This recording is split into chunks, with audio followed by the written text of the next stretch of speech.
16 नवंबर की एक ठंडी रात थी। मैं ऑफिस से देर से निकली थी, अकेले लेकिन निडर, क्योंकि बचपन से यही सीखा था, डरना नहीं। मैंने अपनी स्कूटी ली और उसी रास्ते से चली, जिससे मैं हर दिन गुजरती थी। लेकिन उस दिन रास्ता भी चुप था और किस्मत भी। एक सुनसान गली में मैंने स्कूटी स्लो की। तभी पीछे से एक बाइक ने टक्कर मारी। मैं गिर गई। 3 लड़के थे, चेहरों पर हंसी, आंखों में हवस। एक बोला, बहुत जल्दी में लग रही है मैडम। मैं उठने लगी तो एक ने बाल पकड़कर नीचे गिरा दिया। मैंने चिल्लाया, हेल्प! पर वो गली उस वक्त गूंगी थी। दूसरा हमला, एक ने मेरा दुपट्टा खींचा। मैंने हाथ जोड़कर कहा, प्लीज जाने दो। उसने जोर से थप्पड़ मारा। शांत रहे, नहीं तो तेरे घर वालों को वीडियो भेज देंगे। मैंने फिर चिल्लाया, तो दूसरे ने पीछे से पकड़ लिया, मेरे मुंह पर कपड़ा बांध दिया।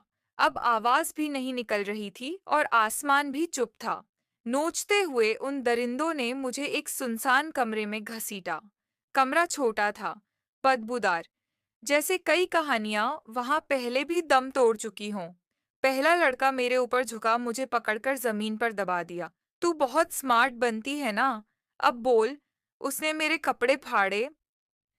मैंने खुद को छुड़ाने की आखिरी कोशिश की, पर वो भारी था और मैं अकेली। उसकी सांसों की गर्मी, उसकी जबरदस्ती मेरी रूह को चीर रही थी। और फिर दूसरा आया, मुझ पर हंसते हुए बोला, अब मेरी बारी।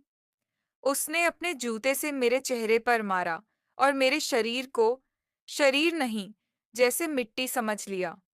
मैं बेहोश नहीं हुई, शायद इसलिए ताकि मैं हर दर्द को महसूस कर सकूं। तीसरा, चौथा, हर एक दरिंदा मुझे नोचता रहा। मेरी हड्डियां चटक रही थीं, पर मेरी आत्मा चुपचाप सब देख रही थी। जब वो सब थक गए तो मुझे सड़क किनारे फेंक दिया, जैसे कोई फटे कपड़े। मैं अंधेरे में पड़ी थी, खून, चोटें और टूटी सांसों के साथ। फिर मुझे शिव का स्मरण आया। भोले, अगर तूने अब नहीं संभाला तो मैं मर जाऊंगी। तभी कोई राहगीर आया। उसने पुलिस को बुलाया। मैं हॉस्पिटल पहुंची। 9 घंटे की सर्जरी के बाद डॉक्टरों ने मेरी जान बची ली। और तब मैंने ठान लिया, मैं डर के नहीं जीऊंगी, लड़कर जीऊंगी। मैंने एफआईआर लिखवाई, हर दर्दनाक टेस्ट सहा, कोर्ट में डरी नहीं। बयान दिया, हर सीसीटीवी, डीएनए और सबूत पेश किए। 1 साल बाद उन सभी चारों लड़कों को उम्र कैद हुई। उनकी हंसी अब जेल की अंधेरी कोठरी में सड़ रही है। और मैं अब आवाज हूँ, हर उस लड़की की जो चुप थी। मुझे उन्होंने नोचा, पर मैं मिटी नहीं। मैं टूटी थी, मगर हार नहीं मानी। क्योंकि अब मुझे समझ आ गया है, एक आवाज अगर उठे तो हजारों बच सकती हैं।